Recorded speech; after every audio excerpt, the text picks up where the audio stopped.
Hello and welcome to the second in our series of workshops for the Bruntwood Playwriting Prize here in Manchester. My name's Phil Porter. I won Bruntwood Prize 10 years ago in 2005 for a play called The Cracks in My Skin, and I'm a playwright and opera librettist and television writer, but mostly a playwright. And I'm here to do this workshop today. People at home who are following this online can join in. There'll be tasks that you can do at the same time as our writers here, and also if you want to tweet us and get involved in that way, you can tweet us at Bruntwood Prize. And so today the workshop I'm going to be doing is about imagery and theatricality, which is something I'm really pleased to be asked to do.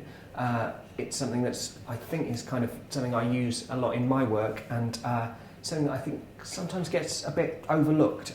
We often do workshops about character and about structure and story, but imagery is perhaps a sort of slightly less common topic, but extremely important. I think when you sit down to write a play, it's very easy when you're confronted with Microsoft Word and sort of black and white screen to be kind of to do all your thinking in black and white basically, and to feel like you've got to. It's all about filling 60 or 80 or 100 pages with words, when actually what I'm going to try and help you to think about today is how you can fill those pages with pictures.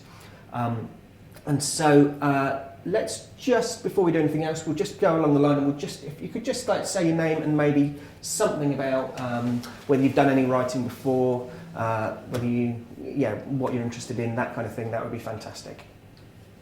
Okay, my name's Joshua Val Martin, and I'm here in connection with the Royal Exchange Next Stages writing programme, and I've wrote a few plays. A few?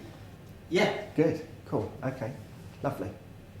I'm Ginny Manning. I'm on the Everyman Playwright Development Programme, and I'm currently an in-house writer at the Lantern Theatre in Liverpool. Lovely, brilliant. My name is Alan Cliff. Along with Josh, I'm also on the Next Stages project, and I've had a few short plays, one-act plays and a full-length play performed, and they were all performed in the southeast of Ireland. Hello, I'm Jane Marshall. I've just completed the MA in Playwriting at Salford Uni. I've had a few plays, written a few plays, the last one at 24/7, which was called The Lives and Loves of Vera Diamond. Lovely. Hi, I'm Katie. I'll be running the social media channels today. If you need any questions from Twitter and Facebook, through to Phil. Okay, brilliant. And I should say as well, as we go, any questions that spring to mind, it should be fairly informal, so anything that you think of, just chip in. And also, at the end of the workshop, we'll have 10 minutes or so where hopefully I can answer any other questions, maybe more general questions that you might have about writing or about anything else. And also I'll try and, if there's any questions that have come in from elsewhere, address those as well. So imagery. I'm going to talk about imagery, about two different kinds of imagery today, I suppose. And I'm going to talk about external imagery and internal imagery. These aren't terms that, as far as I know, anyone else uses. They're just the terms that I'm going to use today to try and make myself clear. And what we're going to look at first is external imagery. And what I mean by that is the picture on the stage. So the actual imagery that the audience can see in front of them when they watch a play. And then later on we'll talk about internal imagery, by which I mean imagery within the dialogue of the play, so the things that you're asking an audience to imagine rather than the things that you're putting in front of them. And so to get us just thinking in those terms and thinking about pictures and about stage pictures, what I'd like you all to do, I've kind of briefed these guys on this already, so this is why they sort of will seem to have these ideas rather quickly. I'm going to ask you all just to describe a moment in your past, a moment in your life which in some way strikes you as dramatic. It doesn't necessarily have to be dramatic in a big way. It can be dramatic in quite a small way. But I want you to describe it without talking about what anyone said or what anyone was saying. So we're going to kind of take the dialogue out of this scene from your memory, if you like, and I just want you to describe everything else that you can remember about this moment. Okay? Any volunteers to go first? Thank you, Josh. Actually say it. Yes. So, yes, I'd like to say it out loud. Sorry, okay. you were expecting to write it down. Yeah. No, you'll be saying it out loud, but Okay. it doesn't have to come out perfectly. Just sort of tell us Well. how you remember it, in whatever detail you can remember. Maybe like 1 or 2 minutes from each person, but I'll prompt you if you look stuck. Oh, really? Right, okay. You want someone else to go first? Yeah. Could I just have a quick I'll thing? go first. Ginny, go I'll first. Sorry. So I arrive home, it's 2 a.m. The door to the house I'm living in is wide open. I know that there hasn't been anybody in. So I have to walk into the hallway. Of course, I'm immediately thinking, is the person who opened this door, who's Mhm. obviously not meant to be in my house, still here?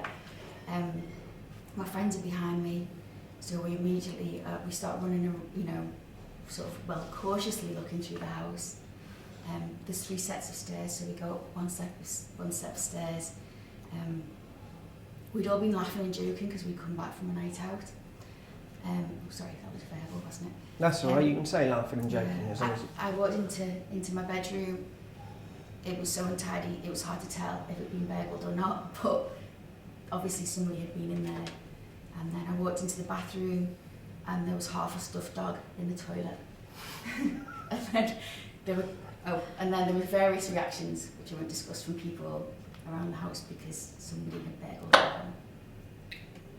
And this half a stuffed dog. Was that a stuffed dog that you knew? No, it was a completely It wasn't your stuffed dog. alien stuffed dog. It wasn't a real Really? dog. It was Yeah. you know the kind of dogs that you get that used to be able to push along on wheels. Mm-hmm. It was one of those. Okay. Broken in How? the toilet. What a strange calling card. It was. Okay. Brilliant. Yeah. So this was a number of years ago, it wasn't that long ago actually, 3 years ago or something like that. And it was the new year, it was January, and I was working in a factory at the time. And on this particular day, we were all instructed that there was a big meeting going on upstairs in one of the offices, not dissimilar to the size of this one. And we'd just had a really good year at the factory. And I think there was a bit of a buzz going around that something great was gonna happen, like a reward was gonna be issued to us or something for hitting all the targets and all the records that we'd broken in terms of our productivity. And so we went upstairs at around 1 o'clock, and there was all these seats laid out, and it was a factory-wide meeting, which isn't that common. Every single member of staff was invited to come up here, and a fella that we'd never seen before stood in front of us and told us that a large department of the factory was being made redundant. Sorry, Uh-huh. that's all talking, sorry. Yeah. But yeah, That's all right. there was an announcement that we were being made redundant, and there was a real element of shock, a real atmosphere of shock around. And I mean, I know that it was January, I'm not sure if it was a gloomy day, but it certainly felt like it then, and everything felt grey and like clouds around our heads. It was just this, we were just stunned. Okay, brilliant. And did any? What was the actual? Was there any kind of? What was the sort of response in that moment when the news came? Did people turn on them, or did it? No, it was. People were just it wasn't, dumbstruck. but it was. I suppose it was a different form of the dramatic nature of it. It was dumbstruck. Yeah. Absolute silence, Uh-huh. like deathly silence. I don't know. It was like sound was reversing on itself or something like that. It was just. I've never heard silence like it. Yeah. If that makes sense. Yeah. Okay. Brilliant. Lovely. Thank you. Yeah. So my story, without words, I was going to see someone in Salford who I'd been seeing for a little while, and we were thinking about getting the tram back to Manchester, but we decided not to. In the end, so we decided to walk back instead. And on the way back, we were actually we were holding hands, and we were shouted at by a man going, coming past for us particularly holding hands. Mm-hmm. And then I just remember the summer setting on as we were walking back to Manchester along the canals, and we turned to look over Manchester, not too dissimilar from the view that you get from up here. It was absolutely gorgeous with the sunset at night. And this is really soppy, but I sort of in that moment kind of fell in love with a person and a place in the very same second. Mm-hmm. And just as the sun was setting, that's nice? it is lovely, yeah. Obviously, I'm mostly interested in the dramatic content of it, but I am pleased for you as well. I think I chose a bad one because actually it's quite dialogue based, I suppose. No, it's not. In terms It's of not. the man getting angry and angry at us particularly for who we are. Was his anger purely verbal, or was there anything sort of physical? He was riding a bike actually, I think, coming past us. Uh-huh. And he just shouted something. Oh, where's that come from? Okay. Yeah, interesting. But I don't think it is. Well, without you telling us anything that anyone said, it was still very easy to sort of picture it and follow it as a story. And you know, the walk and everything kind of gives it an amount of kind of structure. So no, that's great, lovely, thank you. And yeah, last of all. So quite a long time ago. And it's a Sunday morning, and it's the day before my final exams at university. Mm-hmm. And I get up, and I could see my mum standing at my dad's bedroom door. And I walked over, and she was just sort of looking, and she wasn't upset. There was not really any emotion coming from her.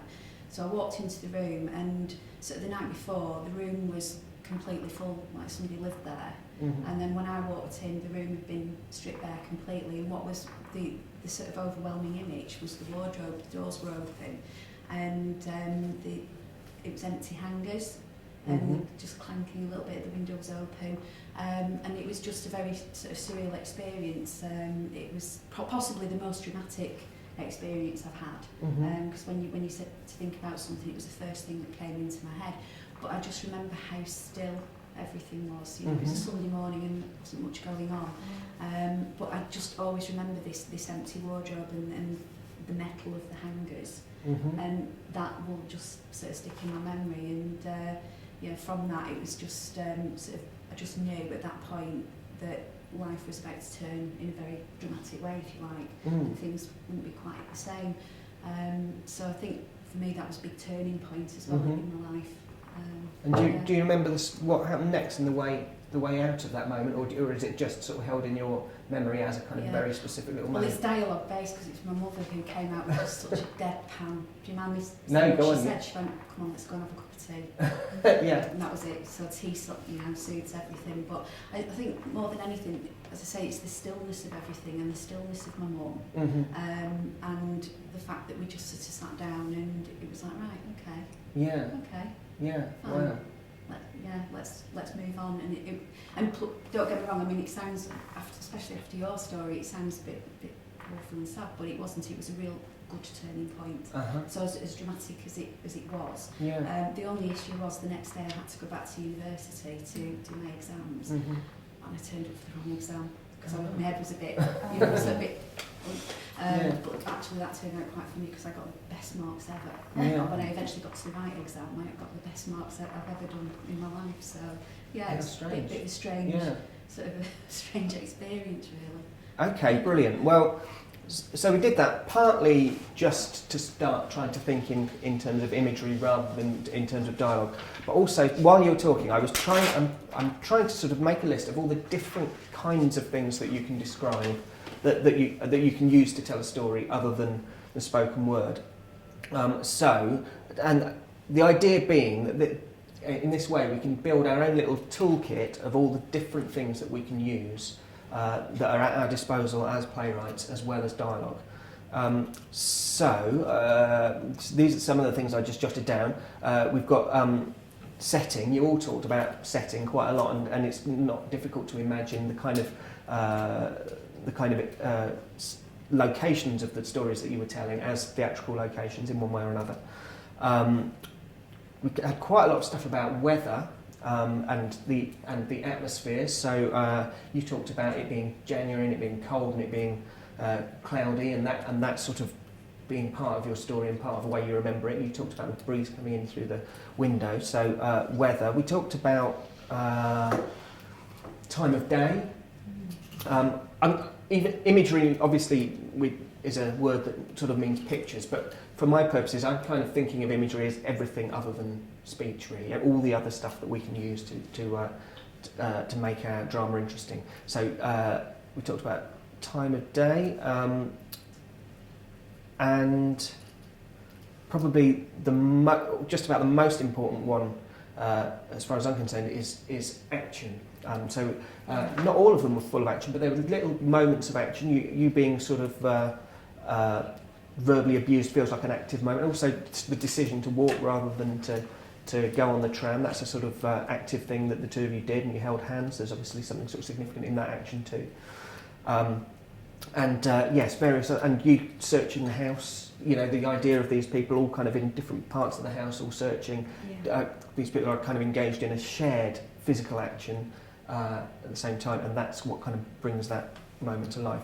So those are the four things. Can anyone think of anything? I haven't got anything else on my list, but can anyone think of anything else? Any other sort of tools that we might have that we can build an image with?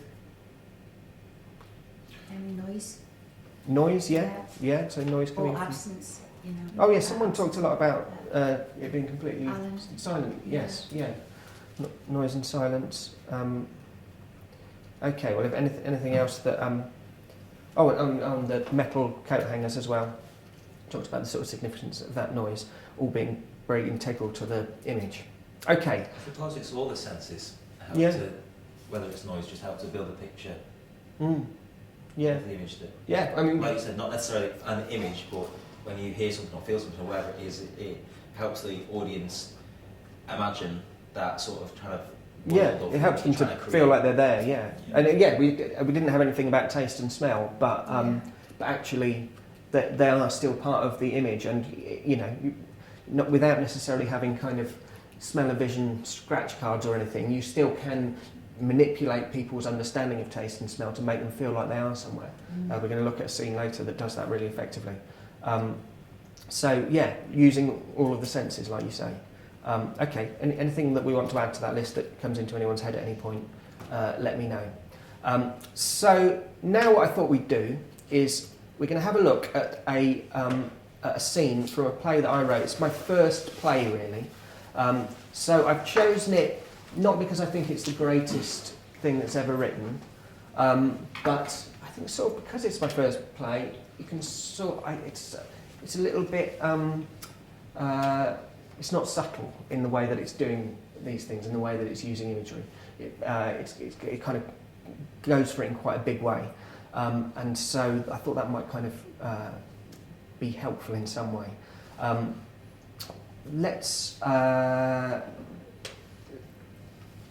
I've just noticed a typographical error.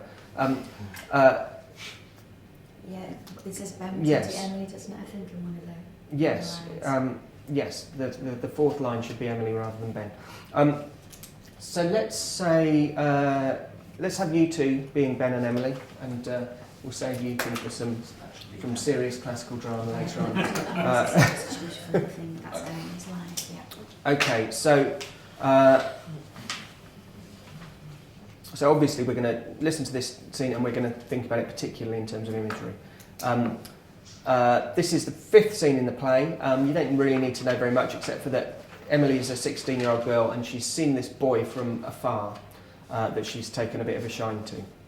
So this is her kind of going over and talking to her. I'll read the stage directions if they seem necessary. Oh, we didn't know. I might sort of stop us halfway, but we'll read quite a lot of it. Okay. The park. Ben stands on a diving board above an empty old outdoor swimming pool flying his kite. Steps lead up to the board. One of his shoelaces is untied. Emily approaches quietly and stands a little way off. She watches his hands. He tugs on the rope and they watch the kite somersault. He does it again. Is that all it takes to make the kite somersault? Just a little tug on the string? Yeah, when the wind's right. That's clever. It's ever such a beautiful thing, isn't it? And you're really fantastic at flying it. Thanks. It's only really a matter of practice. Monica was surprised that there's enough wind. All those high buildings and trees. Yeah, the wind's not really blowing from that direction. That's what I said. Not that I know anything. And this is quite an easy kite to fly. It doesn't really need too strong a breeze. And Monica's my boss. My name's Emily. Hi there. My name's Ben. Actually, a band played in the bandstand until this year, just on Wednesday evenings in the summer. But the conductor died in some kind of sleepwalking accident. The band's heart wasn't really in it after that. One of these benches is in loving memory of him. I don't know why you'd be interested in any of that, but I've said it now. Would you like to fly the kite? Oh no, thank you. Just for a moment. I need my hands to tie my shoelace. I'll tie your shoelace if you want. Well, there's no need for that. If you just hold onto the kite for a moment, I promise. It's not very difficult. Come up. Okay. Emily joins Ben on the diving board. Okay, hold out your hands. Emily holds out her hands with trepidation. Ben puts the kite into Emily's hands, also keeping hold himself. My goodness, your hands are on fire. Are you ready for me to let go? I think so. It pulls a bit harder than you probably think. Or maybe I shouldn't. But as long as you keep your hands down by your body and your fingers quite tight round the handle, that's it. You'll be fine. 3, 2, 1. Slowly, Ben takes his hands from around Emily's, and Emily is thrilled. Ben bends down and ties his shoelace. How does that feel? Lovely, really lovely. It's like some kind of animal, the way it jerks about. It's like a dog on a lead in the sky. Have you ever been blown off your feet? Not that I remember. Makes me feel quite fluttery myself. Do you think that there was ever any water in a swimming pool? I suppose there must have been once. Oh, what a stupid question. Looks horrible with all that broken glass and flaky paint. Look at that. Your knuckles are white. That's because I need to be careful not to let go. My fingers have brains of their own sometimes. Like if I hold a teacup, my fingers sometimes decide to drop it without even asking me first. Just a sudden rush of blood to the fingers. And I work in an antique shop, so it's hardly ideal. I can imagine. Well, halfway between antiques and junk, really.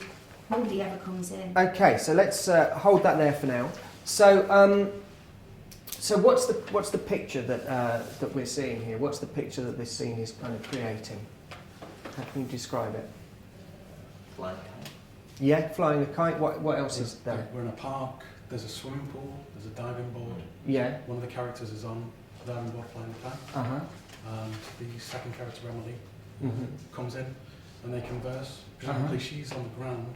Yeah. He's stood on a plank. On diving the board. actual there's a board, yeah. diving board, yeah, sorry. Walking the plank, sorry. And then she joins him up there. Yeah. Yeah. And so, what would we say is the centre of the image? What, like, if it's got a kind of focus in that picture, what's the Well, The kite? Yeah. the kite? that's what I... Yeah. Any other suggestions? There's a shoelace sometimes. Yeah. That's an intriguing point. Yeah. Their hands, you know, when he helps her Yeah. flying the kite, and that's quite a... Yeah. I think of it as their hands because that sort of includes the kite, so you kind of get that in there as well. Yeah. But it also includes what's going on between them, Between which is them, obviously yeah. what we're really kind of interested in. And so, what's above them apart from the kite? What do we know about the weather, or what do we sense about the weather? Anything? I don't. Quite It's breezy. wind. Yeah, it's got to be... Like moving. Yeah, quite breezy. Although she thinks it's not real. There might not be enough wind, so it's a sort of slightly weird image that he's got this kite up, even though she says we didn't. Monica's her boss. Yeah. Didn't think there'd be enough wind, so there's something sort of strange about it. But and what's below them? What do we know about what's underneath them when they're on the diving board? The empty pool. So Which is, Yeah, neglected pool. yeah. It's probably not been used in years. yeah, so there's a kind of. On one hand, it's something very romantic about the image, but it's also not as if everything around them is romantic. She says it's got full of broken glass and that kind of thing. What kind of I don't think it's there in the dialogue or anything, but what kind of temperature do we imagine the whole thing? I was thinking it was quite warm. I think it's quite a nice connection that they're Yeah. making. Yeah. They don't seem to know each other that well, but they seem Yeah. to be having a good first impression of one another. So, Yeah.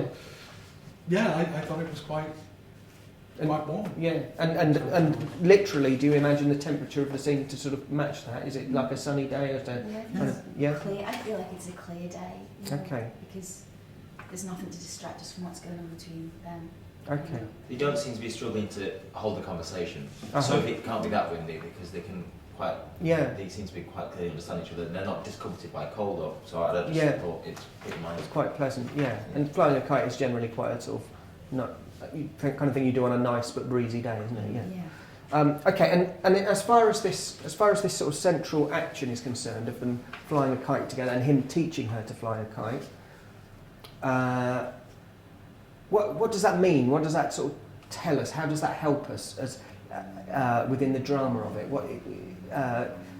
What's that going to mean to an audience? Any sense of that?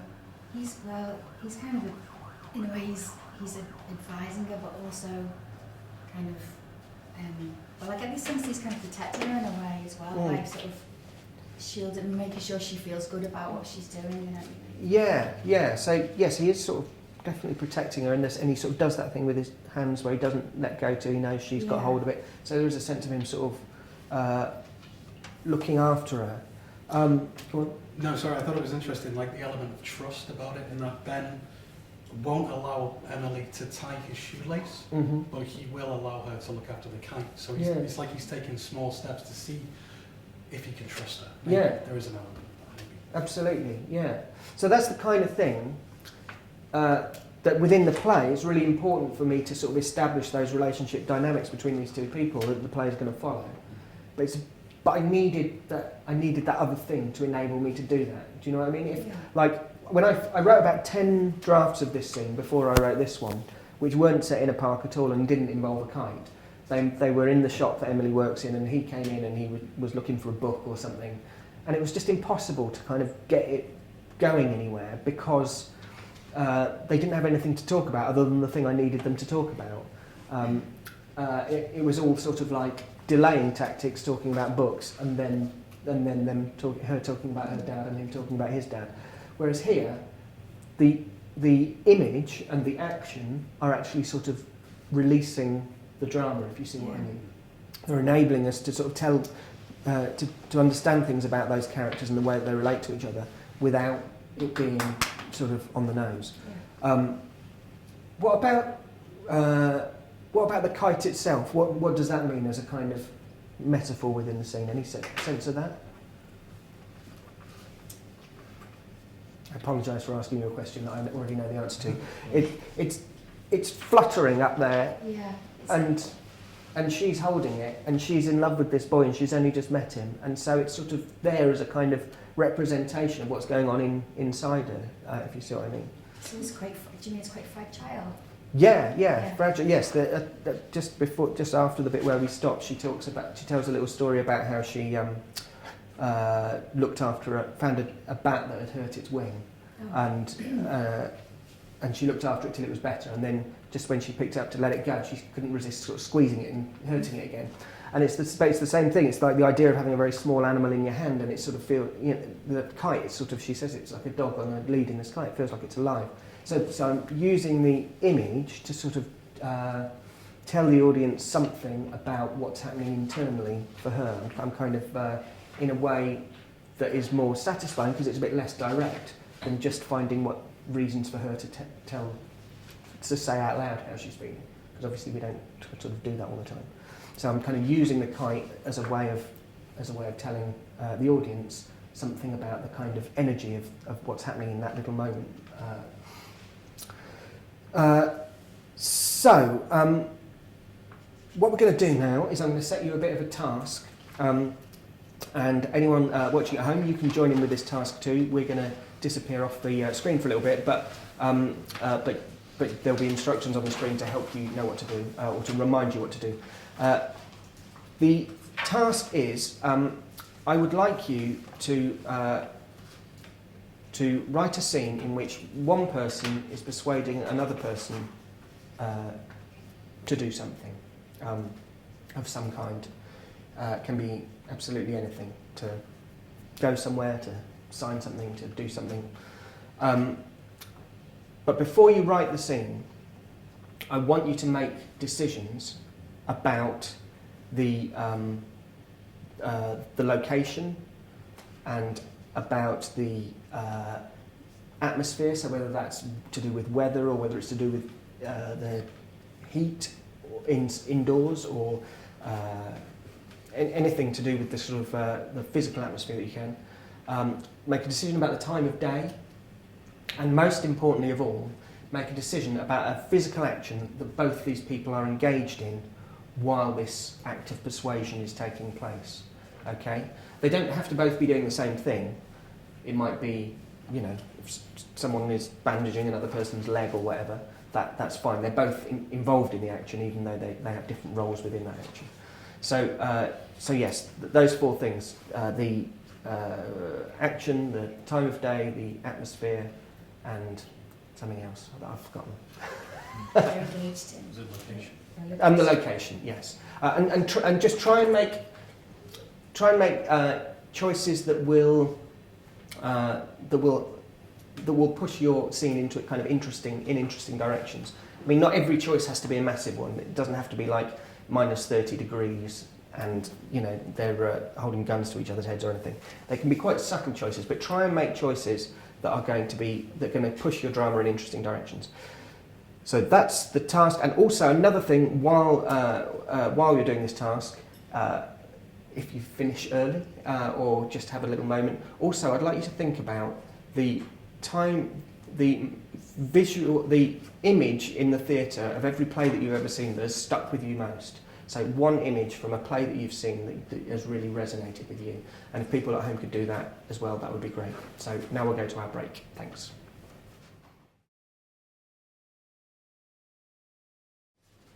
Okay, welcome back. And so, how did we all get on with that? Easy, difficult, horrible, freeing? I struggled. Yeah, well, I've got something. probably not least because you only had 10 minutes. But go on. What did you find hard? I think there's a lot of freedom, and sometimes when that's the worst thing when you haven't given yourself enough parameters within which to work. Yeah. So I could do absolutely anything. Yeah.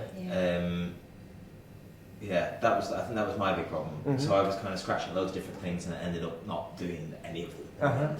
Yeah. That is the scary thing about writing generally, and doesn't get any easier. It's so nice when someone just tells you exactly what they want. Yes. Yeah. Anyone else find it hard in a different way, or anyone?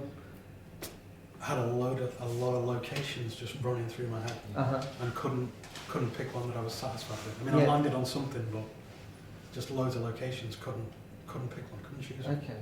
Can we hear it? Yeah, if you like. I landed in a hairdresser's. Lovely. It's And so, is it that handwriting doesn't look too bad? Maybe we can hear this out loud. okay. Is there anything we need to know about it first? Just that we're in a hairdresser's. It's morning, just before noon, 11 o'clock-ish. Mm-hmm. It's a busy hairdresser's. There's lots of hairdryers going, general chatter.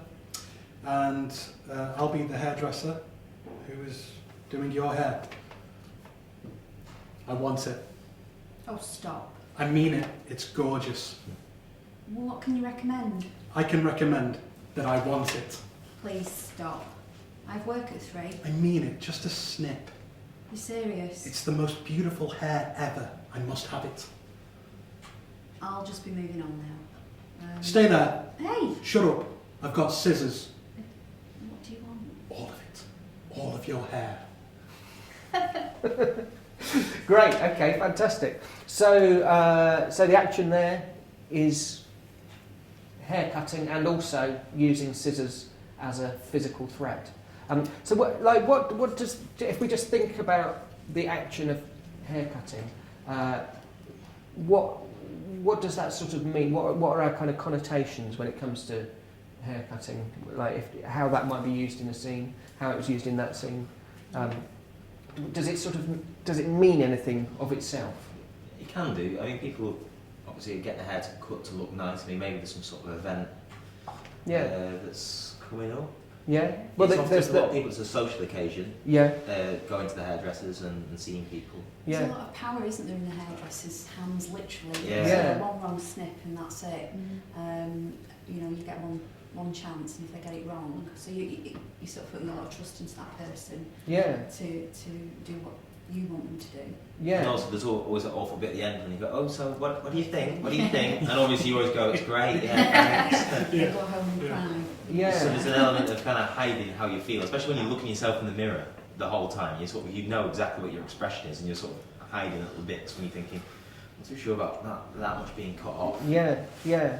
Well, it's a sort of strangely kind of in terms of status, it's a strange thing, isn't it? Because on one hand, you're the person that's employing someone to do something for you. So status-wise, that sort of normally means that you have the higher status, and yet that person is standing above you with a deadly weapon, and also could potentially leave you looking stupid, and you'd still, because we're all British, you'd still pay and sort of walk out feeling like an idiot.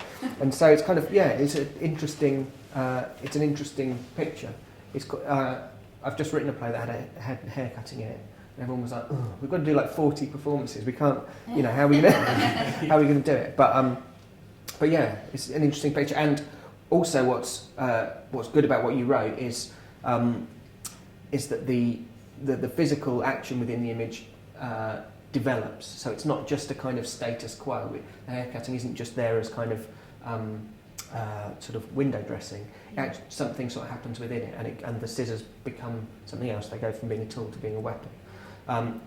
At the end of that scene, Stinging Sweets and Punching People, they do this thing where, if you fly a kite, you can like tear a hole in a piece of paper and put it on the string, and then the piece of paper just shoots up the string. It's something to do with the aerodynamics, and it goes up and sort of joins the kite. Yeah. I've never done it, but I'll try it. Yeah, I did it on a beach in Denmark with my brother. It was very romantic.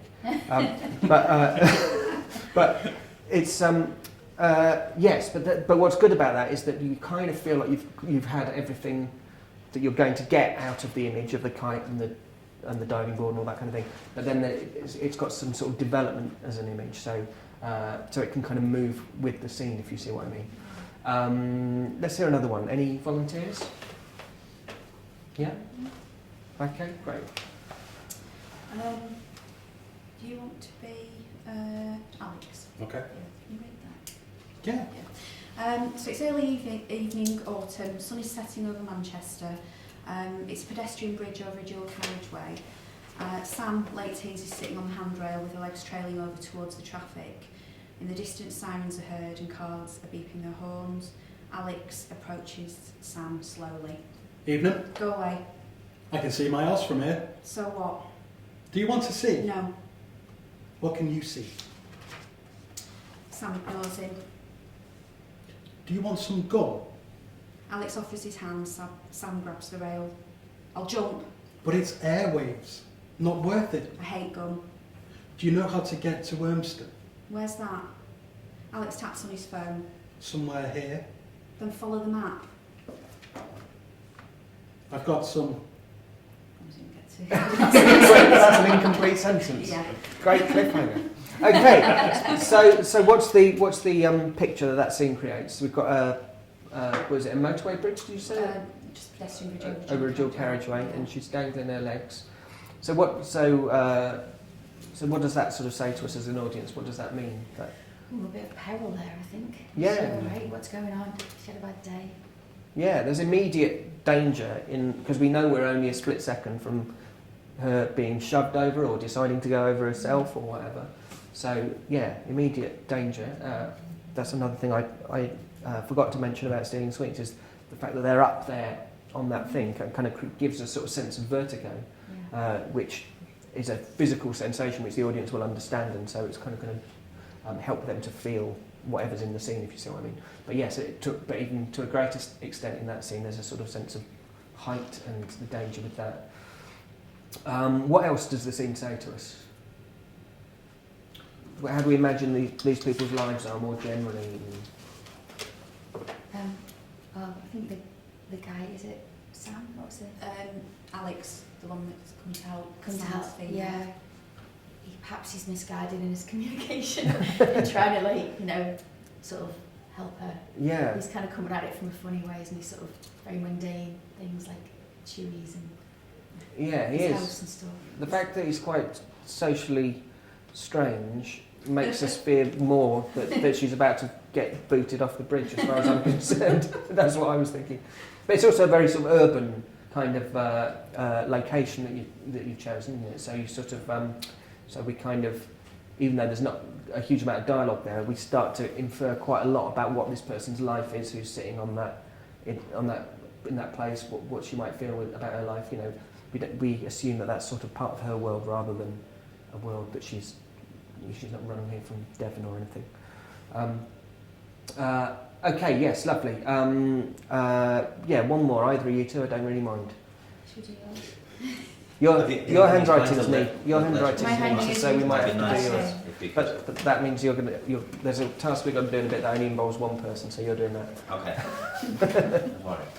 Didn't you be able to read this? Yeah, of course. Okay, so we've got Jay is, the scene is a sun setting on a cool evening after a hot day on a pebbly Welsh beach. Mm-hmm. We've got Jay, who's doing exercises, and Karen, who's sitting down crocheting. Mm-hmm. Okay, so this is Jay. That's Yeah, can you read it? Okay. I found a sandy patch. Come on. I'm fine on the blanket. I've kept this spot warm until I can finish this scarf. Got a fat stone to sit on. Ugh. Going up and down. What are you doing that for in July? A scarf? Might need it later. It gets cold when the mist settles. Come on. It's Still. still warm enough for a dip. He takes off his shoes and starts to dip in and out of the lapping waves. That's okay. I'm fine doing this. I'm fine. I'm doing this for Jen in work. I've got to get it done. Further in the water. Can you stop thinking about work? Come in. It's not too cold. No, sorry. Please. No, really. It'll be lovely. A swim together. No, jellyfish. Selfish. Selfish would be better. Sorry.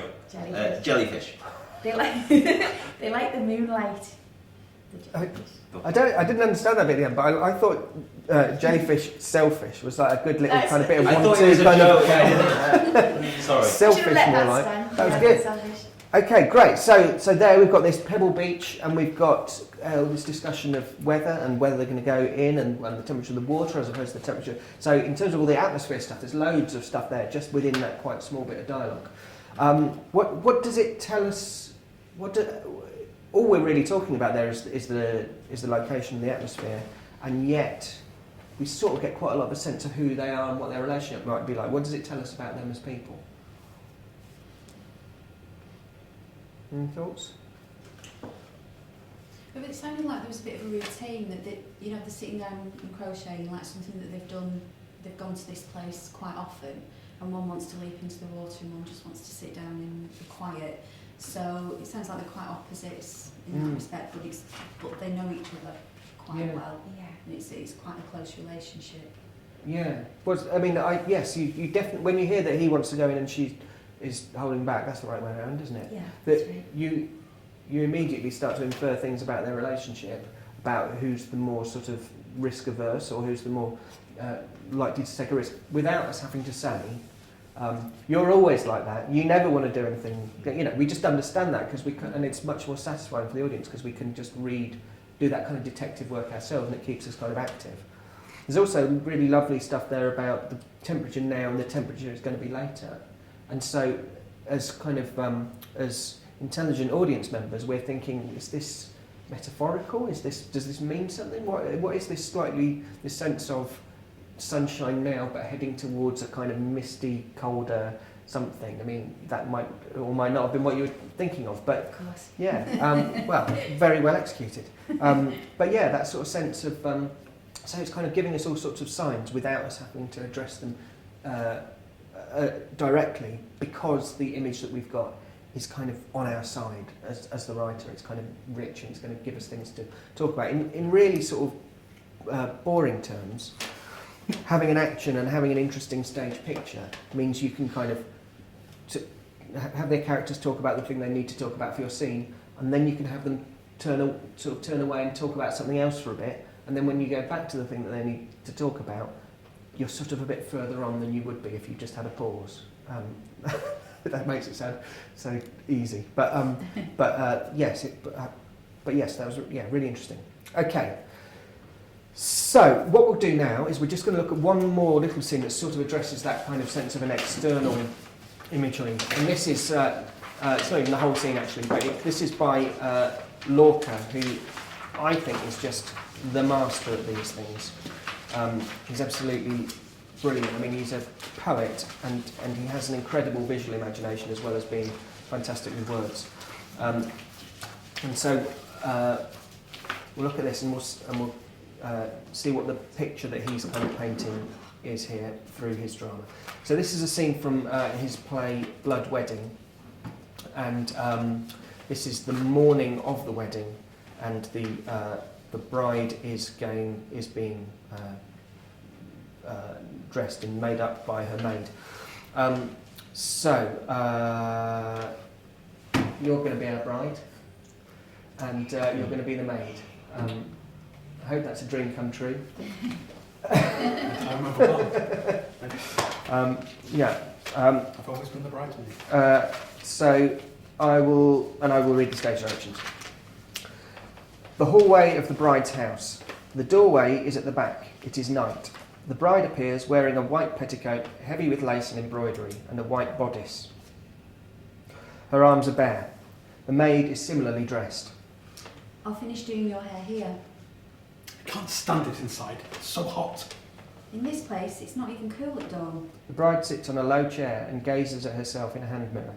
The maid combs the bride's hair. My mother came from a place where there were many trees, rich land, She was so full of life. that she wasted away here, The fate. as we all waste away. Even the walls are on fire. Aye, don't tug so hard. It's so I can get this wave right. I want it to fall over your brow. The bride gazes at herself in the mirror. You're so beautiful, eh? Finish my hair. You're fortunate. You're going to embrace a man and kiss him and feel his weight. Hush. And the best is when you wake and feel him beside you and his breath brushes your shoulders like a nightingale's feather. Will you hush? But child, a marriage, what else is it? A marriage is such and nothing more. Is it sweetmeats? Is it sprays of flowers? No, it's a shining bed and a man and a woman. You shouldn't say it. Perhaps not, but that's the true joy of it. Or the true bitterness. I'm going to place the orange blossom here so that the garland sets off your hair. She tries out a spray of orange blossom. Give it me. She takes the orange blossom and looks at it and lowers her head disconsolately. What's this? Leave me alone. This is no time for sadness. Give me the blossom. The bride throws it to the floor. Child, that's tempting fate throwing your garland on the ground. Raise your head. Don't you want to be married? Speak. You can still say no. It's clouded. An ill wind at the heart of it. Who does not feel it? You love your man? I love him. Yes. Yes, it's true. But it's such a huge step. You have to take it. I promised I would. I'll fix your garland for you. Make haste, because they'll soon be here. They've been on the road 2 hours already. How far from here to the church? 2 miles by the riverbank. Double that if you go by the road. Okay, so that might seem a bit sort of old-fashioned in some ways, but it's... and I would, just as a sort of side point, one of the aspects in which that is a little old-fashioned is the amount of stage directions saying things like, she looks at the flowers disconsolately and that kind of thing. Don't feel like when you write you have to sort of tell the actors everything that they need to do. It's really, stage directions are really about kind of most of all just telling them anything where the scene isn't going to make sense unless you kind of give them that. But so what's the picture that's painted here? What's the physical action of the scene? The maid attending to the bride. Yeah, so we've got the maid attending to the bride, and the bride is in her bodice and her whatever, so there's a sort of sexiness to it. Temperature.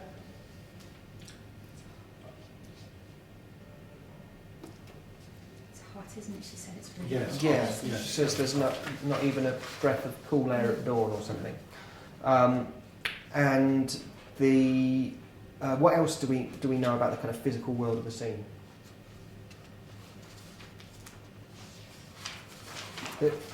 Towards the end there's this sense that everyone's on their way to the wedding. So what we get is not just the thing that we see on stage, which is very sort of specifically painted with the bride and the orange blossom and the walls sort of bearing down on her. But we also get this sense of what's going on 2 miles away, and these people gradually walking along a sort of dried up riverbed or whatever it is on their way to this wedding and getting closer and closer.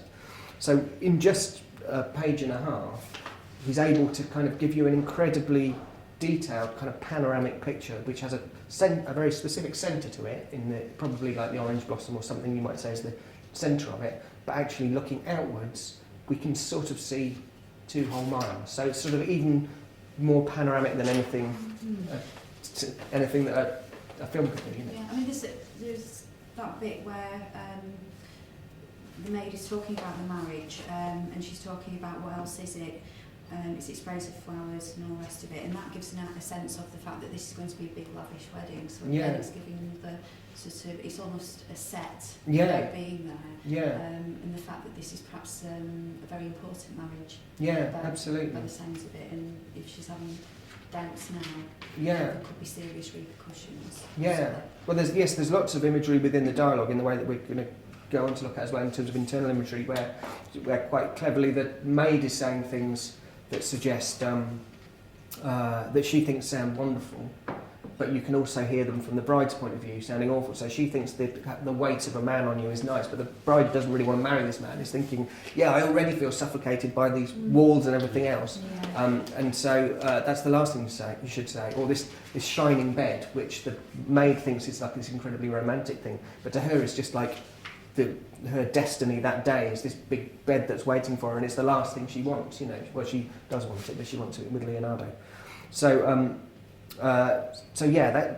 that's a real master at work, I think. But so I asked you as well to have a think. I don't know if you had a chance to think about a moment in theatre or in your theatre-going past that's really stuck with you as an image, and that's something that we also opened out to people at home. Anyone come out with anything?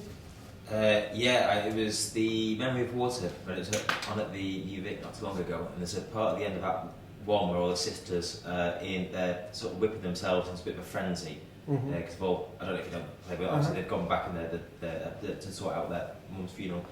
And there's a bit in the production where the dead mum comes on stage, and one of the sisters sees the mum. But because it was in the round, you sort of expect to see her come on stage, but I didn't until she sort of came out of nowhere and looked right in my direction. It just like the kind of big frenzy just collapsed in a single moment. It was very, very powerful. Okay, brilliant. And yes, Eugene? I think I saw Frankenstein when it was the role reversal one, and just the end when they're both leaving, and I just found it incredibly moving and just so powerful that they continue on to this journey, you know, towards the Arctic race. How do they? What does that look like? I never. Oh, saw sorry. it. It's just the 2 actors, and they actually leave.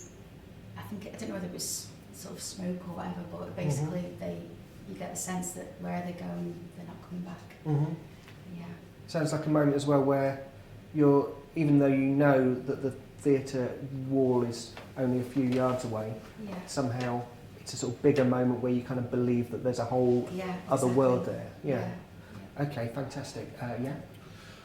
I'm a huge fan of the playwright Martin McDonough, and I saw a wonderful production of A Skull in Connemara, and I love that scene where the guys are smashing the skulls from the graveyard. Yeah. That's always resonated with me, because I think when I was first introduced to theatre, I always had an image of a guy holding a skull, like in Hamlet, you know, that kind of thing. And then years later, I'm seeing these skulls being smashed in theatre, and it just goes to show the range that you can go full circle with that. Yeah, I remember that very vividly, and I only saw the play once when I was about 19 maybe or something like that, and yeah, that seems 6 weeks. Also, that made me think of a play that I saw called, I can't remember what it's called, but it's by Fraser Grace, and it's about abortion clinics and people, anti-abortion protesters.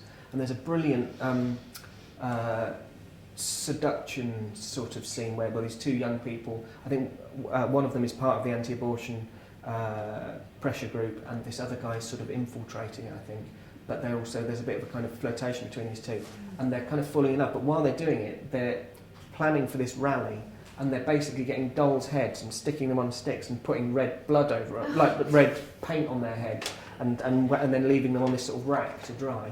And so that's an example of like an image which is incredibly powerful, but its power is in its sort of weird disjuncture with what's actually happening within the scene, rather than it always having to be something that just complements the scene, if you see what I mean. Yeah? There's two actually. Do you mind if I say both of them? No, go for Well, it. the first one is Orlando. Uh-huh. There's a scene where one of the characters is ice skating, and how it's done is she's on a rope, Uh-huh. and she's sort of spun round the stage, but her movements are such that you actually, I thought I could actually see her ice skating, I could see the rink, and I could see her making all these movements, and it was ballet, it was absolutely beautiful, really lovely scene. And then there was, I went to see Blasted at Sheffield last week, and it's the actual bit, 1 minute you're in a hotel room, it's a perfect hotel room, and then it's at the point at which the bomb goes off, and within a split second that room is absolutely decimated. Yeah. And I've never seen anything like it. There's such destruction, Yeah.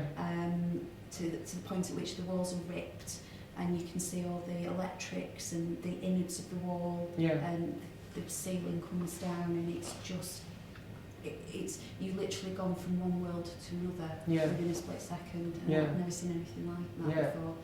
Sounds like you like a good coup de théâtre. Yeah, brilliant. Okay, lovely. And so I think we had some. Yeah, really good response on Twitter from this one. So at Poetry Joe said that the image that stuck out for him the most throughout theatre was seeing pianoforte, where there was a cacophony of swallows in the middle of that, which sounds great. And also as well, the at Blueprint Theatre said that whilst watching Coriolanus at West York's Playhouse, Berkoff was spinning around an imaginary sword, which was pinning into the floor. They said that was an amazing image as well. And we've also had more of a general question on Facebook from Jess, who's just said that do you worry about creating external imagery that's unstageable? Not as much as you might think. Generally, I think... hello, Jess. Generally, I think that directors like a challenge. And it would be boring. My imagination as I sit there at my desk is not... My visual imagination as I sit there at my desk is not as great as the visual imagination of a theatre designer and a theatre director and a cast of actors and all those people at once trying to solve that problem. So to limit the production only to the things that I think are doable, I think would be a mistake. So I think people like to set a challenge. Brian E. Lavery, who ran the last workshop in this series, there's a play by her called Nothing Compares to You, where there's a stage direction which says something like a small hole opens up in the set and swallows the entire universe. She just threw that in there. And then the director figures out what that means and what that means within the kind of theatrical language of her production. And that's great. And so I don't, and when I wrote the scene about the kite, I thought, well, I don't know how you're going to get a kite on stage. And the first production of it was at Theatre 503 in London, which is tiny. Like the ceiling is as low as it is in here. But all it actually required was some people to hold a string, and the audience could kind of imagine the rest of it. As well, Teresa Heskins said that I think she said that the Borrowers is impossible to stage. I think it's absolutely impossible. So therefore, she said, "Right, I'm going to do it as a Christmas show, and I'm going to stage it because that's exactly the kind of challenge I think that people want." I think generally when directors and the kind of people that would be judging the Bruntwood, when they get when they see something which is got a big imagination behind it and is going to set a director a big challenge and a designer, I think they'll think, oh great, this is what we're here for. So in short, don't worry about it. If you've got a big vision, put it down there and see what people make of it. Okay, so where are we up to time-wise? So we're sort of going to move towards now thinking about imagery within dialogue rather than imagery on the stage itself. Yes, Josh, I told you I was going to give you a little challenge of your own. So what I'd like you to do is I'd like you to just describe to us your day-to-day from the beginning of the day, okay? You can leave gaps out, you can make stuff up, we're not really going to know. And just describe it in such a way that you're going to just, I'm not expecting like great flights of poetry, but in such a way that you just concentrate on trying to help us to visualise your day as it happened, if you see what I mean. Just give you as much a detailed picture as possible. Yeah. Okay, I woke up at a friend's house in West Didsbury. I thought it was very fancy. There's lots of I didn't realise that part of Manchester still had so many Victorian buildings and next to so many new fancy flats as well at the same time. At which point I got a first bus because I only have a first weekday rider, so I had to wait about half an hour before I first turned up. And it was perhaps the number 38, I'm not too sure. But I got that bus back. I was very disappointed because there wasn't a metro on the bus, but luckily there wasn't many people on the bus either, which was great. It took a very long time to get from West Didsbury, I was surprised. And also I thought it went to Salford, the bus. But then I realised I sort of fell asleep in the bus and I woke up and no one was on there. And I realised it decided to stop at Piccadilly Gardens, but no one had told me. So this is a really boring long story. Right. No, this is perfect. This is it's about a bus journey. But oh God, we'll extend by now. Just I was going to say you need to get there. I'll speed up anyway. So everyone got. I'll stop you. You don't have to get to the end. I'll just stop you when. Oh, good. Yeah. So everyone got off the bus. I was empty on this bus. I was thinking, are we in Salford? Have I missed it? No, apparently it's not going to Salford today. What do you know?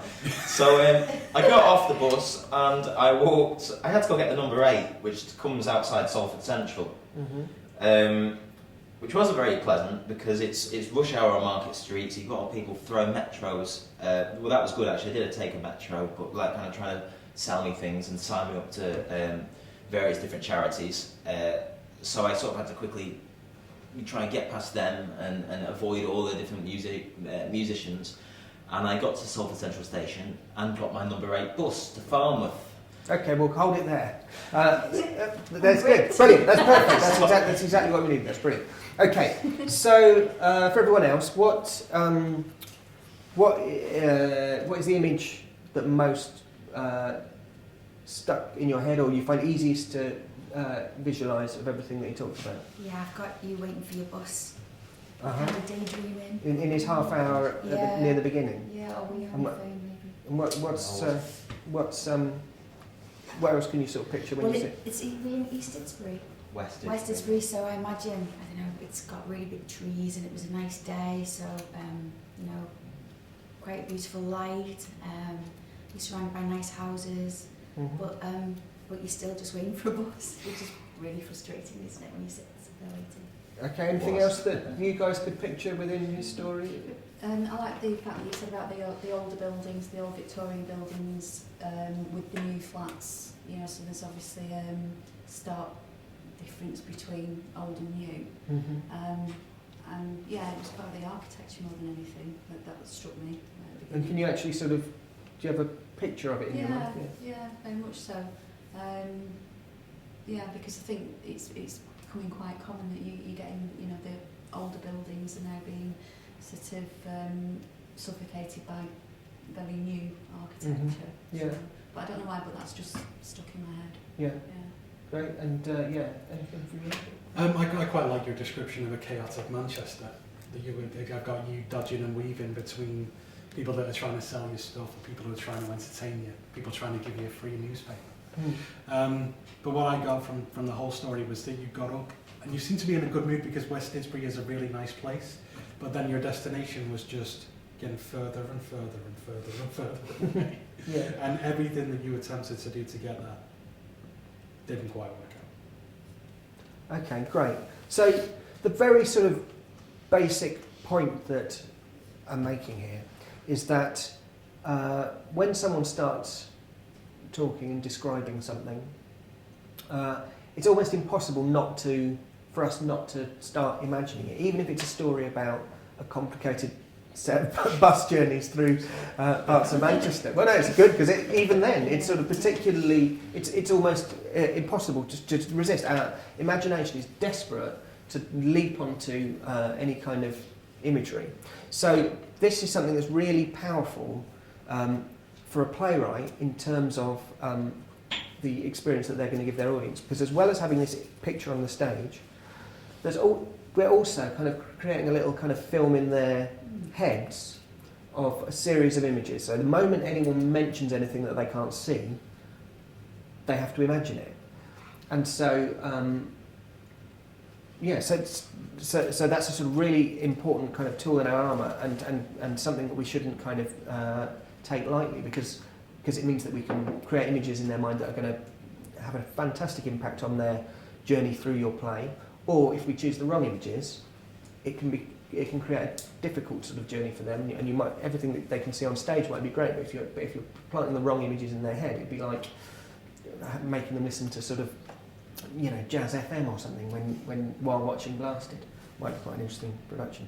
But anyway, so let's have a look at this. We're going to ignore Pericles. The only reason I put Pericles in is it is just a great scene and kind of relates to that question that we had about doing the unstageable. It's a scene about Pericles is on a ship in the middle of a storm, and someone comes up and says, "Your wife's dead, but here's your new baby." And he stood there, everything's going crazy, and then they have to throw the wife overboard and all this kind of stuff. It's a huge scene. It's just I just quite liked it as a sort of example of big, bold theatrical imagery. But we're going to jump past that because for the sake of time, and onto the far more important Phil Porter.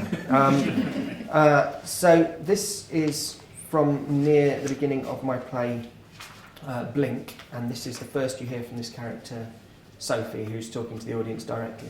So Ginny, could you read this little monologue? Yeah. And everyone else just try and picture it, basically. Okay, so when I'm 12, my gums begin to itch and keep me awake at night.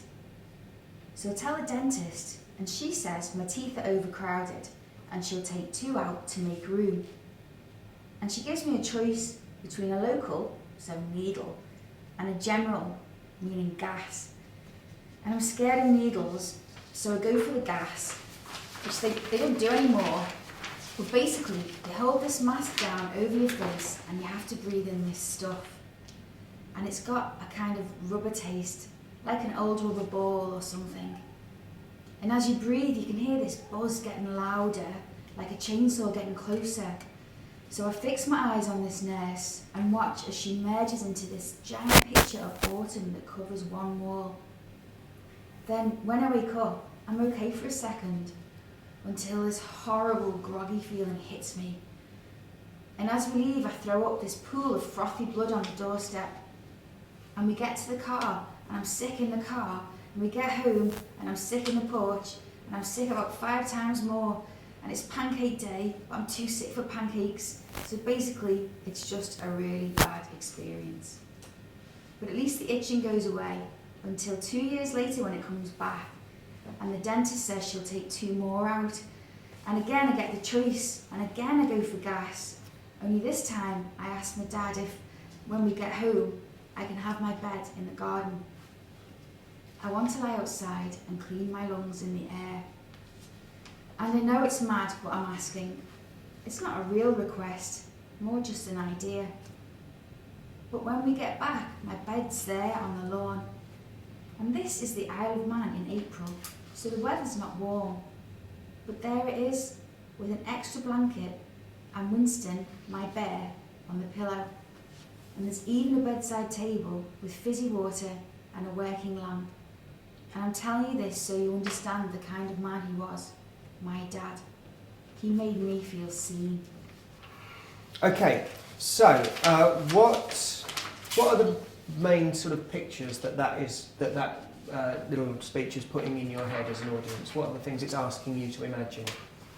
So going through the ordeal on the teeth now, and the smell of it all, and I would imagine for quite a few people it will bring back actual memories of going through that. Yeah. So certainly did with me. Yeah, so do you get a sort of image, especially of them like putting this thing like down on the face? Yeah. So yeah, that. I think it obviously quite frightening as well, because at her age, especially when you're young and you've had that done as well, Yeah. it's a very sort of frightening experience, and waking up and feeling groggy. So all of that was, Yeah, so the images that there's the thing with the before the operation, and then there's also the throwing up stuff and pools of blood and all that kind of thing. What else? What else is it asking us to imagine? Yeah. Well, I mean, I don't know if it's necessarily answering your question, but obviously we're taken from just watching this girl, presuming that we're watching her speak, and obviously we're imagining this story that she's telling us about going to the dentist. And like you said, when you imagine something, it's always quite personal anyway. And I just quite like the way it's all quite literal. She's actually just telling us what's happening, something that's probably quite familiar. And then suddenly we're asked to imagine, I want to lie outside and clean my lungs in the air, which all of a sudden is something quite poetic that you're asked to imagine. And it's that kind of juxtaposition where you're suddenly asking your audience to imagine something that's maybe just, no, I wouldn't say it's a challenge, but you're pushing that imagination a little bit further, particularly in terms of like the imagery. I think that's a really interesting shift. Yeah. It doesn't necessarily answer your question, No, but it's probably it's true. Well, I mean, it does in that probably the other big image is the garden, this garden, and that there's a big contrast between those two images. So it's sort of putting you through a kind of experience as an audience member where if you're watching this sort of silent film in your head, first of all you're watching someone being gassed out, and then you're watching them throw up pools of blood all over the place. And then suddenly you're got this rather beautiful thing of a bed in a garden and fresh air and the kind of quirkiness of having an electric lamp outside and that kind of thing. So it's quite a sort of so it gives you an extra surprise within the scene. Is purely to do with what you're imagining rather than anything you're actually sort of watching. It also when you think of this bed in the garden, so all I needed to do there was to say, my dad was really lovely and he really cared for me. So I could have told a story where she said, my dad always read me bedtime stories and that was lovely. But as an audience member, I'm perfectly capable of intellectually understanding the idea of someone reading a bedtime story without actually sort of being there in the room with them. So I could listen to that version of the monologue without becoming part of their world, without sort of feeling like I'm there in their world.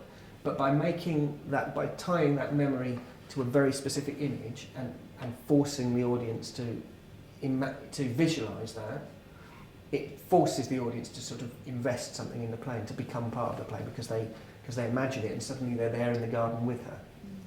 Does that make sense? Yeah. So that's sort of the power of imagery. Yeah, we've got a question. I think what struck me about this particular monologue is that you're not telling the audience how to feel. It's not until the very last line that I felt that actual emotion came into it because the imagery is quite strong. Yeah. I think it allows the audience to feel whatever they want to feel, whether they've been through it themselves or not. And that's quite refreshing in a way that you're not saying, like you said about my dad told me stories, he was lovely, he was this, I felt this, I felt that. And that's, I think, a trap I tend to go into sometimes with dialogue, and putting a bit too much emotion in there and not allowing the story just to... I mean, it's quite matter of fact in a way. Yeah, well, something that I find interesting is kind of is surprise within drama. Like, it's quite easy to be lured into thinking that your job as the dramatist is to create something that's consistent, and as a result, you can create something that's almost entirely devoid of surprise, and actually surprise is the main thing that the audience wants. Yeah. So imagery is a really useful way of doing that, in playing with images that wouldn't necessarily go together. So people hear this at the beginning of the play and they get treated, they get kind of beaten up a bit by the first part of it, and then they get given something lovely.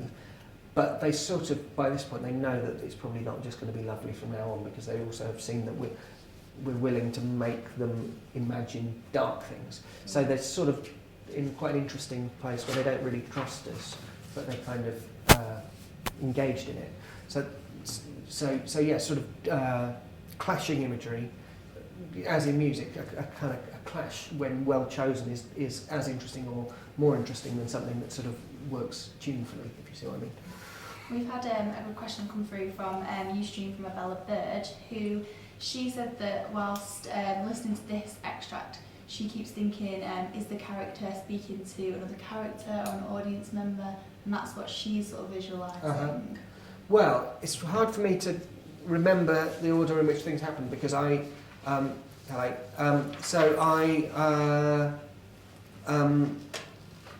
think I always imagined that she was talking to the audience, but in the that's been produced various times, but in the main British production of it, she's definitely talking to the audience, and actually they're at desks, not that unlike these. There's two characters at desks talking straight to the audience, but also the floor is like a green carpet that looks like grass, and there's a picture behind them that looks a bit autumnal. So the set sort of helps you to imagine that you're in the garden, but also helps you to imagine the dentist's wallpaper and everything. So yes, it's delivered directly to the audience, but with both characters sort of able to look at each other and acknowledge each other on stage. So there's a weird sense that they're kind of that they've arranged to put on a play for the audience, if you know what I mean. Hope that sort of helps. Okay, so now we're just going to have a look at a last extract, because while that hopefully was helpful, I'm aware that a lot of the time the rules are quite different when you're writing a monologue in a way to when you're writing dialogue. So here's a little extract of a really good play called Lucky Dog by Leo Butler. And this sort of is the same principle of planting images into an audience's mind, but through dialogue rather than through a monologue. You two, do you want to read this for us? This is Sue and Eddie. I think this is the beginning of the play. And they're a sort of older northern couple. You feel a bit more in your casting now. Okay. Christmas Day, 5 p.m. Eddie and Sue sitting at the table eating Christmas dinner. Where'd you take her? Nowhere. Around. Upwards and back. Won't eat her giblets. She will. Now this stand, poor thing. Didn't hear you leave. We're up and about by 8. Must have left early. Not really. Have me worried. Not a word all day. Thought you might be in some bother. No. Thought you might be gone for good. Took her round park. Oh, Round park for 10 minutes. guessed as much. Down Crab Tree Pond, up through woods, over Heliport and back. You worked that dog too hard. She's alright. Paw marks all over the carpet. She's not bothered. Only bathed her Sunday. State of her already. Save me some of those parsnips, won't you? Many up there? Few. That's nice. Couple of terriers. No, Staff. not many then. Not many. No. Retriever. What? Golden retriever. Corn around its neck, stop it scratching. Oh dear. Skin infection. Oh dear. Hope you washed your hands. I saw a robin. What? Robin redbreast. Perch on bench by playground. Had to put her on lead, stop her chasing it away. Tiny little thing. Thought you might have popped round Pam's. Aye. Lovely fit. Does wonders for your waistline. Does it? Seen it myself in the window. TK Maxx, one of the bargains. Oh. In the bargain bin. Didn't think it were quite you. Didn't think it were quite your style. Didn't know I had a style. Not your own choosing, no. Very thoughtful of her. Aye. Okay, great. Very well read. Lovely. So, what are the images that is asking you to imagine as a member of the audience, that in terms of what's contained within the dialogue? What are the pictures within that dialogue? The dog walk around the park and the pond. Yeah, so a dog being walked. Yeah, what else? I had the image of a robin in my head, which was a robin redbreast, and it's Christmas Day. Yeah. So that makes sense. You're a very positive bunch. Those are the only two positive images. The rest of it is a dirty dog with a skin infection. And paw marks all over the carpet. And even when the robin's mentioned, it's sort of almost immediately you're being asked to sort of imagine it being mauled by a dog and killed. And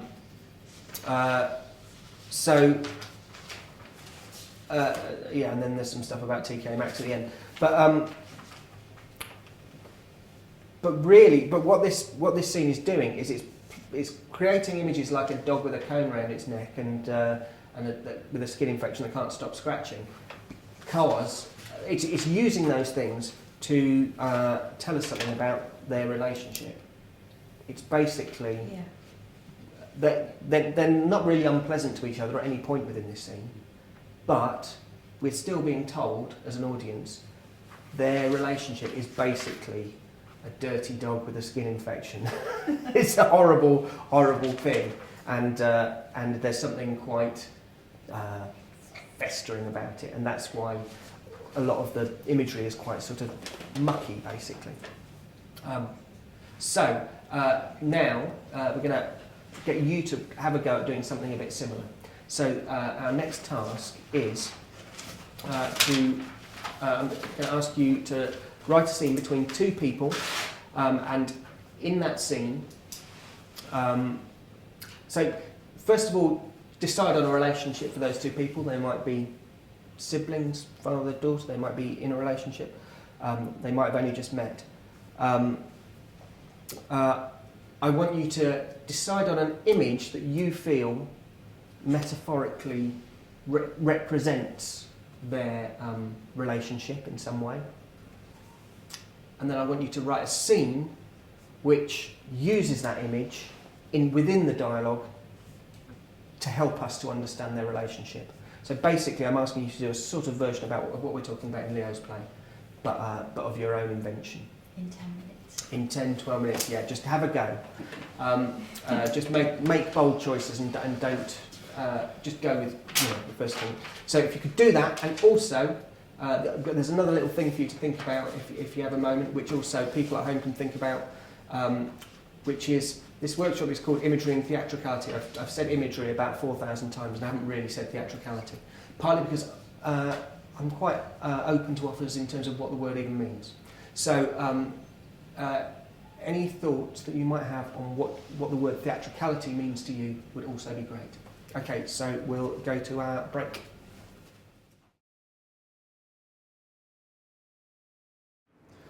Okay, welcome back. So how did we get on with that? Easy? Hard? Horrible? It's all right. All right? Oh, that's a slightly more positive response. That's all right. Yeah? Okay, so any volunteers to share something? Yeah? Josh, brilliant. You all right too? Well, that looks much neater. Yes, I tried my best. I really did try. Do you? Is there anything we need to know about it? Or Yeah, there is actually. So there's strangers on the top deck of an empty bus. It's raining. Obsessed. Sorry? Obsessed with buses. I just thought I'd expand on my no. delightful story by morning. On the top deck of an empty bus, it's raining, winter, late afternoon. Sue, fairly old, is dressed all in black. And you can be Emily. Okay. Hello? Hello? He's eaten all the Weetabix. Uh, Sorry, I must have been... well, buses are tiring, or can be. Where is everyone? It's the end of the line. Is it? There's been a road closure. A lad was hit on Deansgate. Silly bugger. He's dead. I bet he was drunk. So the bus is stopping here instead. I didn't think it was Salford. I mean, none of the windows are boarded up. The people look as if they're smiling. People do smile in Salford. I've not smiled in 3 weeks. It's time to get off the bus. Nice to meet you. Okay, great. So what are the images there? What were we being asked to imagine within the dialogue? Like a journey. as they're talking between themselves, and also the fact that they've stopped Yeah. their stationery. I felt there was maybe like 2 or 3 things that you were using to kind of create a sort of dramatic world there. Weetabix, which I don't know quite what it meant, but I liked it. And then this incident that's happened that they're talking about with what is it that someone's been hit? Yeah. And then also at the end, remind me what it. It was but the 2 things I was going for, was the lad being hit on Dean and they're not really caring, and then Salford, no one's smiling, and the window's being boarded up. Yeah, so we're being asked to picture those things. So they kind of add up to a kind of dramatic world, which is not overwhelmingly positive, don't they? And so that, and we start to infer things in their relationship and in the world of the play from that imagery. So yeah, brilliant. Another one of those. This one. Yeah. Yeah, it's terribly short. Just a bit of background information, if you don't mind. We're in a kitchen. It's a husband and wife. There is a toaster in the kitchen, and the toast is in. I nearly did that. Did you really? I honestly nearly did it in the kitchen with toast. Scary, Oh. that's scary, Yeah. isn't it? No, go Okay, so you'll be the wife. You on. are. Who's A? Okay. I have to go. Ring in. Go on. No. I'll ring for you. I have an important meeting. Yes, you have. Upstairs. It's worth millions. What am I worth? The toast is burning. Let it burn. Smoking. Smoking! Please, Adam. Smoking hot! Adam, let go of me. She leaves, slams the door. The toast pops up, cremated. Adam goes to eat it. Great. I don't even feel like it needs saying out loud what's going on there. It's so clear as an image. That's great. Also, I sometimes do an exercise in workshops, workshops on how to write dialogue, where I get people to write scenes where no one gets to speak for more than 5 words at a time, it was like you were doing that exercise as well. So it had a nice sort of punchy rhythm. But yeah, brilliant. Okay, lovely. Toast work to treat. Let's hear yours, Jane. Okay. Kitchen. Oh, God. Jenny and Adam both early 20s. I'm Wow. sure you copied, didn't you? You copied. I think it's just your peripheral vision. You're probably taking in. It's sunk Where? in the middle. Does it matter? Of course it does. Adam holds up the cake. Patch it up. With what? A bit of icing. You'd need a bucket load. Cut a hole in the middle. Why? It'll get rid of the sunken bit and make it a bit more interesting. But then there'd be hardly any cake left. Say it's, what do they call it? A showstopper. Cover it in that white stuff and say it's a giant polo min. That Heston bloke does it all the time. He made a giant Jaffa cake. That's a biscuit. Don't start that, you'll only lose. Do you think Mum will notice? Oh no, sorry, that's you. Do you think Mum will notice? We're giving her a crust and passing it off as a giant polo min. What do you think? Great, lovely. I love the idea that right at the beginning of it being sunken in the middle, and what that might sort of tell us about her state of mind and their relationship, that kind of thing. So yeah, really, really good. Yeah, what else was there within the imagery of that scene that sort of developed our sense of them and their world? It's like, for me, it was like I was like a co-conspirator or something. I was trying to be deceptive and deceiving. Yeah. And I thought that you were my partner in crime. Yeah, that was interesting as well, because different to the scene that we read from Leo Butler's play. Within that relationship, the characters they seemed to have very different ideas about, in terms of optimism. Like it felt like it was the thing that was going to be their downfall was his ebullience and her slightly more kind of sanguine nature. But brilliant. Okay, yes, one more. Oh, okay.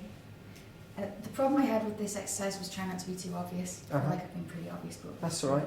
it's just You start from obvious. And then so the situation is there's a dad and a daughter, and he's trying to fix a brick wall in the garden. Bits keep breaking off. Can you read it? You staying for lunch? No, I can't. You fell off this when you were a kid. Don't remember that, did you? That wasn't me. That was Charlotte. She said I pushed her. Dad is trying to scrape cement into the holes in the wall. Don't remember that. Oh, sorry. You heard from Charlie recently. He's doing well. She's doing well. No, Dad. I'm not even a friend on Facebook. I don't know what that means. She writes me real letters. I visit you. You could stay for dinner. The daughter points to the wall. You missed a bit here, a big hole. It's all crumbled. It'll be alright with a bit of fixing. Good as new. I don't think it's that simple. Look. She removes a whole brick from the wall. I didn't see that was broken.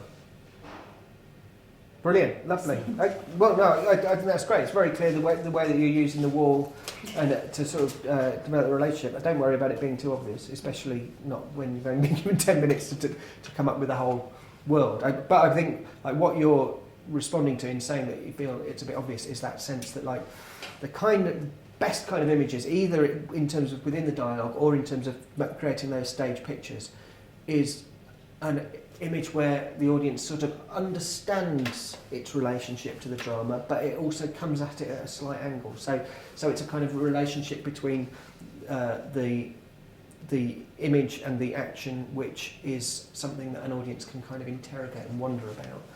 So that's if you ever have that feeling of like I don't quite understand this, why I'm choosing this, but I know it's right, then it probably is right, because there's just something there. There's a connection that we can explore. So I think when you have more time and when you're writing your own bigger works and bigger plays, that's the kind of thing that you're always looking for. Okay, so did anyone have a chance to think about theatricality? I'm working you like dog. Did anyone have a chance to think about theatricality? What that word means to them? I think it means what creates a picture on stage. What creates the picture on stage? So the kind of stuff that we were talking about, especially in the first half. I think for me it's two things. One, something that's theatrical is intrinsically live, and it has to happen in the given moment. But also, actually, it comes back to what we've basically been saying, I think, this entire session, and to do with imagination. The fact that you want to engage the audience's imagination and test it and push it into places that it might not have been before. And that, for me personally, that's what something theatrical is. Yeah, so that there's a kind of a dialogue going on between the audience and the piece itself, and in terms of inspiring imagination and that kind of going back and forth. Great. I only had a real initial response to it, but it made me think of the words colour, vibrancy and energy. And it was on a spectrum of these three things, from complete silence to 1 billion decibels. That's amazing, yeah, brilliant. I forgot to think about it, so I'll off the call. That's all right. Yeah, I think for me theatricality is the whole purpose of going to see a play, the live experience where what you're seeing is feasible, but it's not quite in the real world. There's something a little bit askew about it, particularly with images and, like you're saying, with colour, everyday objects, but meaning something a little bit more than what they're actually there for. Yeah. So it's something that takes you to a different place. Just for a couple of hours whilst you're there. Yeah. And for me, I think that's what it means to me. I agree. I think, my feeling is that it's sort of about the fact that it's about acknowledging that theatre is not ever going to be an absolute representation of real life, and embracing that as its strength rather than anything else. So your play might be quite realistic in what it does, but your play should still understand that the sort of joy of making choices and of focusing life in particular places and turning up the volume or the contrast on certain aspects of life and that kind of thing. Lovely. Okay, so we're going to... that's theatricality covered. We're going to now just open it up to questions, really, either from the Twitter sphere or from you guys. Maybe start with one from you guys, or do you want to? Yeah, I've got a nice one from Claire Wood, who said that she loved Blink, and Good. She wanted to know how you managed to make it such an immersive experience. Well, that how is it so immersive? Well, I suppose that has a lot to do with the director and the designer as well as me. It's got a very beautiful sort of design where we all kind of feel like we're sitting in that garden that's described in that first monologue with them. But apart from that, all I can really say is by doing the kind of stuff I've been talking about today and trying as much as possible to, when you're working with just a couple of actors in quite a small studio space, how do we make the visual language and the visual imagery of this play as big and as memorable as possible, and so just constantly trying to think about what pictures I was putting into people's minds. And I think that's, if she found it immersive, then that's probably wise, because she was sort of being asked and worked quite hard in terms of her own imagination. So by the end, she felt like she was there in the garden, in the bed with Sophie. We had actually, leading on from that, another question from a user on our streaming feed. The user's Cornish Scribe 60, who said that working with visual metaphors, are they as effective in theatre work as they are in film? Maybe they're more challenging. Yeah, just as effective, but just it's a slightly different business. I think the thing is, people talk about film as a visual medium. It is, and theatre is a very visual medium as well. But theatre is also a very physical medium. There's something very unavoidable and exciting, or unavoidably exciting, about the fact that you're actually in the same room as the people that are making these pictures. So I think that's possibly the difference between the way that between theatre and film. It's that immediacy of the bodies being there, which I think for me more than compensates for the fact that you can't necessarily transport people to the Grand Canyon or whatever in terms of the detailed visual. So yes, but both are very exciting things to write.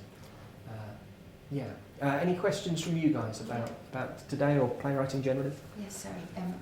I just wondered, when you are writing, do you just write the bare bones of your of the story and the details of the plot, and then the dialogue, and then layer in imagery and metaphor, or do you find that it helps you to use them from the very beginning? If I've got them at the beginning, then great, but I would start writing before I have all that, because it's the process of the physical process of writing and the imagination that's required just to write the dialogue that often makes interesting things pop into your mind. So I think it's a mistake to think, well, I won't start yet, I'll wait till I've had that idea, or I've had that idea, I haven't got the full picture yet. Actually just start writing, get to the end of a first draft, however painful and ugly it might be, and then do the layering. I mean, if I was braver, I would have brought you the original draft of the scene from Stealing the Sweets that was in the shop, or the scene that Blink ends with, which is the scene in the garden when the two of them are actually talking, which was awful when it was in the house, and just shown you quite how bad it was, but how much you just need to go through that in order to then think, actually now I've, like, it's just like when you're sitting in a theatre and you're watching a play you're not enjoying very much. It's much easier while it's in front of you to think, I know what this needs, rather than just sort of in abstract. So just, I get on and write, even though I hate writing first drafts. I find it very difficult, but I'm in the middle of a tricky one at the moment. But you just have to put yourself through it and know that once you get to start doing the more painterly stuff, it's going to be joyful. It's like a sculptor, just hack out some kind of shape and then do the fine-tuning afterwards. Anyone else? Other questions? I'm just wondering about your Bruntwood play. Mm-hmm. How different was it from the play you submitted to when it got to the final version? Well, there was about a year and a half between winning the prize and then the play being on here in Manchester.